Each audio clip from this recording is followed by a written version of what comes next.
అందరికీ నమస్కారం. ఈరోజు కథ విడుమనులే చెల్లి పార్ట్ 101. రచించిన వారు నళిని గారు. ఇక కథలోకి వెళ్తే, పెళ్లికి ముందు ప్రతాణం తీసుకుని వెళ్ళడానికి రెడీ అవ్వమని శ్రావణికి చెప్పడంతో, కానీ నాకేమీ తెలీదు, నేనెప్పుడూ చూడలేదు అని చెప్తున్న ఆమెని ఆపి, తీసుకువెళ్ళు, కావాలంటే నీతో పిన్ని కూడా వస్తుంది అని చెప్పాడు అభి. దాంతో అలాగే అని పట్టుచీర కట్టి తన కోసం అభి శ్రీమంతమప్పుడు కొన్న నగలు అన్నీ వేసుకొని పాపకి పాలు పట్టి తనకి ఇచ్చిన బాధ్యత పూర్తి చేయడానికి వెళ్ళింది శ్రావణి. ఆ ఊరిలో శ్రావణి తెలియని వాళ్ళెవరూ లేకపోవడంతో మహారాణిలా తయారైన ఆమెని చూస్తూ, నిజంగా శ్రావణి తలరాత చాలా మంచిది, గొప్ప అదృష్టవంతురాలు, లేదంటే ఒకప్పుడు మంచి బట్టలు కూడా లేని ఆమె ఈరోజు శరత్ వాళ్ళ ఇంటికి మహారాణి ఎలా అవుతుంది? ఏదేమైనా మంచి మనసున్న మన శ్రావణికి దేవుడు అంతా మంచే చేశాడు. మనసెరిగిన భర్తని, బంగారం లాంటి బిడ్డని తనకి ఇచ్చి నిజంగా ఆయన దేవుడే అని నిరూపించుకున్నాడు అంటూ అందరూ గుసగుసగా చెప్పుకున్నారు. పెళ్లి ముహూర్తం దగ్గర పడుతుంది, పంతులు గారు పిలుస్తున్నారు అని పెళ్ళికొడుకు కోసం వచ్చాడు సతీష్. అప్పటికే అతన్ని రెడీ చేసిన అభి, పదరా అంటూ గోపిని బయటకు తీసుకువెళితే, అయిపోయింది, ఇక నా స్వేచ్ఛ పోయినట్టే అన్నాడు నడుస్తూ గోపి.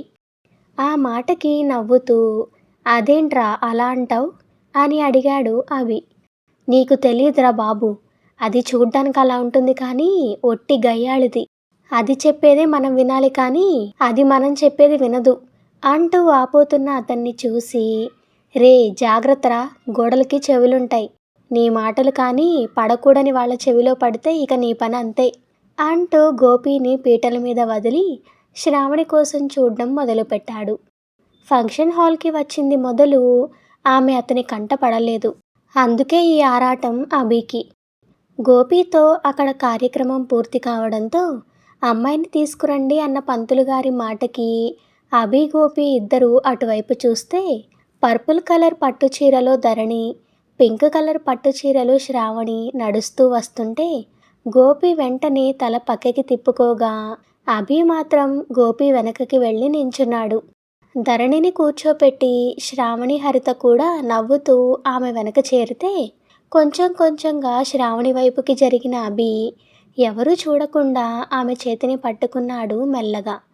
దాంతో అప్పటి వరకు అభిని గమనించకుండా నవ్వుతూ హరితతో మాట్లాడుతున్న శ్రావణి ఒక్కసారిగా ఉలిక్కిపడి పక్కకి చూసి అక్కడ అభి ఉండడంతో, హమ్మయ్య అనుకొని, ఏంటిది అభి గారు, వదలండి, ఎవరైనా చూస్తారు అంది కంగారుగా.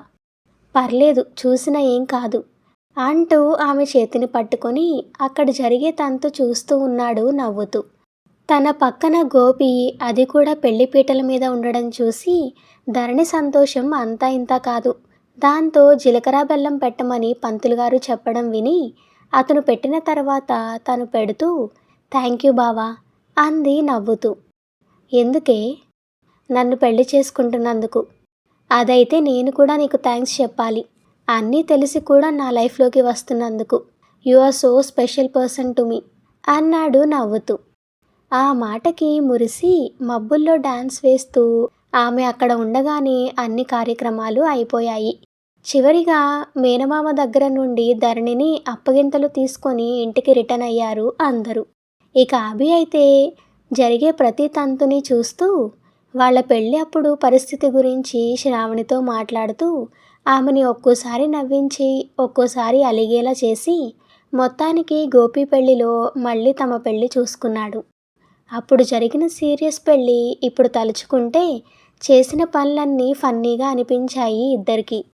అప్పటికే అర్ధరాత్రి దాటిపోగా గోపి వాళ్ళని ఇంటి దగ్గర హారతి ఇచ్చి లోపలికి తీసుకువెళ్ళి ఇద్దరి కోసం పాలు ఇచ్చి రెస్ట్ తీసుకోమని చెప్పి వాళ్ళందరూ తిరిగి ఇంటికి వెళ్ళారు. 3 రోజులుగా బాగా అలసిపోయిన వాళ్ళు సోయలేకుండా నిద్రలు పోతే అభి శ్రావణి మాత్రం పాపని లోపల పడుకోబెట్టి వాళ్ళు పండు వెన్నెల్లో తెల్లవార్లు కబుర్లు చెప్పుకొని నవ్వుకొని ఒకరి చేతుల్లో ఒకరు ఒదిగి తెల్లవారిన తర్వాత నిద్రపోయారు. తర్వాత రోజే పాపకి కూడా నామకరణం పెట్టుకోవడంతో ముందుగా గోపి వాళ్ళ వ్రతం కంప్లీట్ అయిన తర్వాత వాళ్ళతో కలిసి ఆ ఊరు గ్రామదేవత గుడిలో పాపకి హరిణి అంటూ నామకరణం చేశారు తమ వాళ్ళ మధ్యలో. అమ్మమ్మ తాత చైన్ గాజులు తీసుకురాగా శరత్ గారేమో కోడలికి కూడా పనికి వచ్చేలా చోకర్ తీసుకొని మనవరాలికి గిఫ్ట్గా ఇస్తే, చిన్న తాత అయిన శంకర్ గోల్డ్ మొలతాడు తీసుకున్నారు. ఇక లలిత వాళ్ళైతే పాపకి పెద్దయిన తర్వాత కూడా పనికి వచ్చేలా బ్రేస్లెట్ తీసుకుంటే, గోపీధరణి కలిసి ముందుగానే అనుకొని తన చిన్న చేతికి వంకీ తీసుకున్నారు. ఇక చివరిగా అత్తయిన హరిత, నువ్వింత లేవు అప్పుడే ఇంత బంగారమా అని మేనకోడల్ని దెప్పుతూనే 2 ఉంగరాలు పెట్టి ముద్దులాడింది పాపని. ఆ తర్వాత రోజు ఆదివారం కాగా అందరికీ బంతి భోజనాలకి ఏర్పాటు చేశారు తాతలిద్దరూ కలిసి. ఆ ఫంక్షన్ కూడా చాలా బాగా జరగగా అందరిలో ఎంతో సంతృప్తి. అమెరికా వెళ్ళిన తర్వాత కూడా చాలా రోజుల పాటు ఆలోచనలతో సతమతమైంది సంజన. కూతుర్ని అలా చూడలేని ప్రకాష్ వాళ్ళు ముందుగా ఆమెని మాటలతో ఎంగేజ్ చేస్తూ డైవర్ట్ చేయాలి అనుకున్నారు. కానీ అదంత తేలిక కాదని వాళ్ళకి చాలా త్వరగా అర్థం కావడంతో ఇక ఇలా కాదని కూతుర్ని ఆఫీస్కి తీసుకువెళ్ళడం మొదలుపెట్టాడు ప్రకాష్. ముందు నేనెందుకు డాడీ ఆఫీస్కి అంటూనే వెళ్ళిన ఆమె తర్వాత ఆఫీస్ విషయాల మీద ఇంట్రెస్ట్ పెరిగి మెల్లగా వర్క్లో పడింది. అది తను డైవర్ట్ అవ్వాలని అనుకొని ఆమె ప్రయత్నం మొదలు పెట్టడంతో చాలా ఈజీగా జరిగింది. దాంతో తనకి ఏ కొద్దిగా స్ట్రెస్ అనిపించినా, ఏ కొద్దిగా బాధగా ఉన్నా కూడా ఆ వర్క్ మాత్రమే ఆమెకి రిలీఫ్ని ఇచ్చేది. కానీ ఒక్కోసారి తన్ని తాను కంట్రోల్ చేసుకోలేని టైంలో తనకి తెలియకుండానే ఆమె వేళ్ళు అభి నెంబర్ డయల్ చేసేవి కూడా. కానీ వెంటనే తన పేరెంట్స్ గుర్తు వచ్చి, నో, నా పేరెంట్స్ కంటే ఎవరు ఎప్పటికీ ఎక్కువ కాదు అని తనకి తనే నచ్చచెప్పుకొని బాధపడుతూ ఉండేది.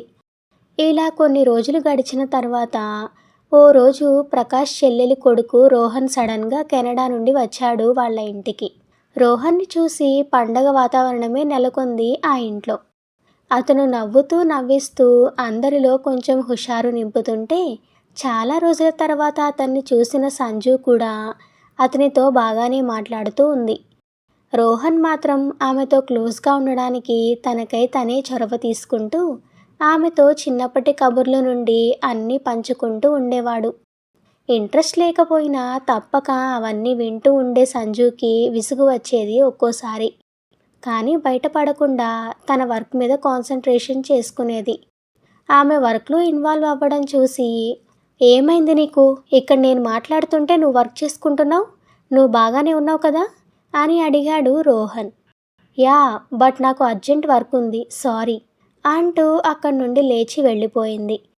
ఒకప్పటి అల్లరి సంజుకి తనకి ఏమాత్రం సంబంధం లేకపోవడంతో వెళుతున్న ఆమెనే చూస్తూ ఉండిపోయాడు రోహన్. చాలా చాలా ట్రై చేస్తున్నాడు సంజుని నార్మల్ చేయడానికి. కానీ అతను చేసే ప్రయత్నంకి డబుల్గా ఆమె మరింత మొండిగా ఉంటూ వస్తుంది. ఓ రోజు ఆఫీస్లో వర్క్ చేసుకుంటూ ఉన్న సంజు క్యాబిన్ డోర్ తోసుకొని లోపలికి వచ్చిన రోహన్, హాయ్ సంజు, ఈరోజు మన ఇద్దరి కోసం లంచ్ ప్లాన్ చేశాను, రా వెళ్దాం అన్నాడు రోహన్. ప్లీజ్ రోహన్, నాకు టైం లేదు, నేను అర్జెంటుగా మీటింగ్కి వెళ్ళాలి, ఇంకోసారి చూద్దాంలే అంటూ కనీసం తన వైపు కూడా చూడకుండా సమాధానం చెప్తున్న ఆమెని చూసి, ఓ ప్లీజ్ యార్, వర్క్ ఎప్పుడు ఉండేదే కాబట్టి లైఫ్ మొత్తం దానికే అంకితం అన్నట్లు బ్రతకాల్సిన అవసరం లేదు అంటూ ఆమె ముందు ఉన్న ల్యాప్టాప్ని క్లోజ్ చేశాడు సడన్గా. అప్పటికే తన్ని డిస్టర్బ్ చేస్తున్న అతని మాటలకి చిరాకుగా ఉన్న ఆమె అతను చేసిన పనికి స్టాప్ ఇట్ యార్ అంటూ లాగిపెట్టి కొట్టింది అతని చెంప మీద. అనుకోని ఆ సంఘటనకి రోహన్ షాక్ అయ్యి తర్వాత తేరుకుంటూ, హౌ డేర్ యూ, నన్నే కొడతావా అన్నాడు పళ్ళు నూరుతూ. దాంతో తానేం చేసిందో గుర్తు వచ్చి అక్కడి నుండి రోహన్ దగ్గరికి వెళ్ళి, Rohan Rohan I'm very sorry, ఏదో చిరాకులో ఉండి అని ఏదో చెప్పబోతున్న ఆమె ముందు నుండి బయటకు వెళ్ళిపోయాడు అతను విసురుగా. అది చూసి, ఓ నో, ఎందుకు నేను ఇలా చేశాను, నన్ను నేను కొంచెం కంట్రోల్ చేసుకొని ఉండొచ్చు కదా, ఏదేమైనా నేను చేసిన తప్పే కాబట్టి రోహన్ని సారీ అడగాలి అనుకుంటూ ఆమె కూడా అతని వెనకే వెళ్ళింది బయటకు. విసురుగా పెద్ద పెద్ద అడుగులతో ఇంట్లోకి వస్తున్న మేనల్లుణ్ణి చూసి, అదేంటి, రోహన్ లంచ్కి వెళ్తా అన్నాడు కదా, మరి ఇంకా ఇక్కడేం చేస్తున్నాడు అని అనుకున్నాడు ప్రకాష్. ఇంతలో అతని వెనకే సంజన కూడా రావడం, రోహన్ కోసం తన రూమ్ వైపు వెళ్ళడం చూసి విషయం ఏంటో అర్థం కాక ఒకరి మొహాలు ఒకరు చూసుకున్నారు ప్రకాష్, సునీత. డోర్ లాక్ చేసుకోబోతున్న అతని వెనక్కి వెళ్ళిన సంజన, రోహన్ ఆగు ప్లీజ్ అంటూ డోర్ నెట్టుకొని లోపలికి వెళ్ళి, సారీ యార్, నిజంగా నేను కావాలని చేయలేదలా, ప్లీజ్ ఫర్గివ్ మీ అంటూ బ్రతిమిలాడింది. నువ్వు నన్ను కొట్టడం అనేది సారీ అడిగితే పోయే అంత చిన్న తప్పు కాదు అన్నాడు కోపంగా రోహన్. హా ఐ నో, బట్ నాకే తెలియకుండా అలా జరిగిపోయింది, అందుకే సారీ అడుగుతున్నాను అంది నొచ్చుకుంటూ. వెంటనే ఆమె దగ్గరికి వచ్చి తన 2 భుజాలు పట్టుకొని, నాకు కావాల్సింది నీ సారీ కాదు సంజు అన్నాడు కోపంగా. మరేంటి అన్నట్లుగా అతని కళ్ళలోకి చూసింది సంజన. నాకు కావాల్సింది చిన్ననాటి అల్లరి ఆకతాయి మొండిది అయినా నా మరదలు. నేను తన్ని చూడడం కోసమే నేను నీకు నచ్చని పనులు చేసి బహుశా చులకనవుతున్నానేమో అనిపిస్తుంది నాకిప్పుడు అన్నాడు అసహనంగా తన్ని వదిలేసి పక్కకి తిరిగి నించుంటూ. దాంతో అతను అలా చేస్తుంది తన కోసమే అని అర్థమై, ఐఎమ్ సో సారీ యార్, నేను చాలా తప్పుగా ప్రవర్తించాను అంది బాధగా. పర్లేదులే, ఎవరు వెనకైనా వాళ్ళ ఇష్టానికి వ్యతిరేకంగా తిరిగితే ఇలాగే అనుకుంటారు, ఇలాగే ప్రవర్తిస్తారు అని అర్థమైందిలే అన్నాడు బాధగా రోహన్.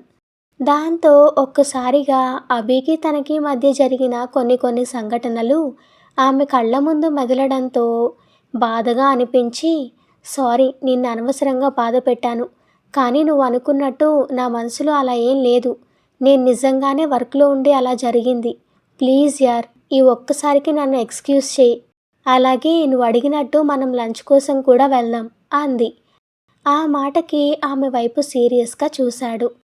అతని చూపుకి అర్థం తెలిసి, అదేలే, నువ్వు నా కోసం ప్లాన్ చేసిన లంచ్ అని తన మాటని సవరించి, ప్లీజ్ వెళ్దాం రా అని అడిగింది క్యూట్నెస్కి క్యూట్నెస్ యాడ్ చేస్తూ. మరి నీకు ఇంపార్టెంట్ మీటింగ్ ఉందన్నావు. అబ్బా సారీ చెప్పాను కదా, అయితే నువ్వే నన్ను లంచ్ కోసం ఇన్వైట్ చేయి ఇప్పుడు అంటూ బెడ్ మీద కూర్చొని కాలు మీద కాలు వేసుకొని ఆమె వైపు చూశాడు ఫుల్ యాటిట్యూడ్తో. దాంతో సంజుకి ఒళ్ళు మండి, సచ్చినోడా, నా వల్ల ఏదో బాధపడ్డావని బ్రతిమలాడుతుంటే చెట్టుకి కూర్చుంటావా అని రోహన్ని తిట్టుకొని, ప్లీజ్ రోహన్, బయటికి లంచ్ చేయడానికి వెళ్దాం రావా అని బ్రతిమలాడింది. ఓ అవునా అంటూ తన వాచ్ చూసుకుంటూ, సరేలే, ఈరోజు నేను కొంచెం ఫ్రీగా ఉన్నాను, నీ కోరిక కాదనడం ఎందుకు, పద వెళ్దాం అంటూ పైకి లేచి ముందుకు నడిచాడు రోహన్. అతను చేస్తున్న యాక్టింగ్కి నోరు తెరుచుకొని నిలబడిపోయిన సంజు వెళుతున్న అతన్ని కొట్టడానికి చేయి గాల్లోకి లేపగానే వెనక్కి తిరిగాడు రోహన్. దాంతో హిహిహి, త్వరగా వెళ్దాం రా అంటూ అతని కంటే ముందే బయటకు నడిచింది సంజు. ఆమె చేయబోయిన పనికి నవ్వుకుంటూ అక్కడి నుండి కిందకి వెళ్ళాడు రోహన్. అప్పటికే సంజు బయటకు వెళ్ళిపోగా ఆమె వెనకే వెళుతున్న రోహన్ని పిలిచి, ఏమైంది రోహన్, ఎందుకంత కోపంగా ఇంటికి వచ్చావు, బేబీ నీ వెనకే వచ్చిందేంటి అని అడిగాడు కంగారుగా. దాంతో జరిగింది మొత్తం చెప్పాడు రోహన్. అంటే సంజు నీతో కలిసి బయటకు రావడానికి ఒప్పుకుందా అని ఆశ్చర్యంగా అడిగాడు ప్రకాష్. హా, ఇప్పటికైతే లంచ్ కోసం రావడానికి ఒప్పుకుంది, తొందరలో నన్ను పెళ్లి చేసుకోవడానికి కూడా ఒప్పుకుంటుంది మావయ్య, నువ్వేమీ టెన్షన్ పడకు, తన్ని ఎలాగైనా పెళ్లికి ఒప్పించి పెళ్లి చేసుకున్న తర్వాతే ఇక్కడి నుండి వెళ్తాను అని చెప్పాడు నవ్వుతూ. ఆ మాట విని సునీత, ప్రకాష్ ఇద్దరూ హ్యాపీగా ఫీల్ అయ్యారు.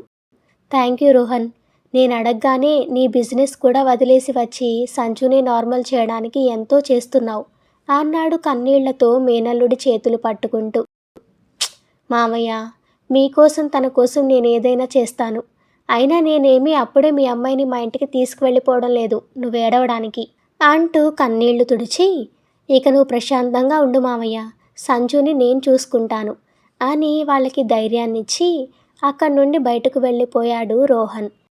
అతను చెప్పింది విన్న తర్వాత రోహన్ చెప్పినట్లుగానే త్వరలోనే కూతురు పెళ్లి కూడా చేసుకుంటుంది అన్న నమ్మకం వచ్చింది వాళ్ళిద్దరికీ. అలాగే జరగాలని మనం కూడా ఆశిద్దాం. స్టోరీ ఇంకా కొనసాగుతుంది. నెక్స్ట్ పార్ట్ కావాలి అంటే వీడియోని తప్పకుండా లైక్ చేసి కామెంట్ చేయండి. అలాగే మన ఛానల్ని సబ్స్క్రైబ్ చేసుకోండి. Thank you for listening.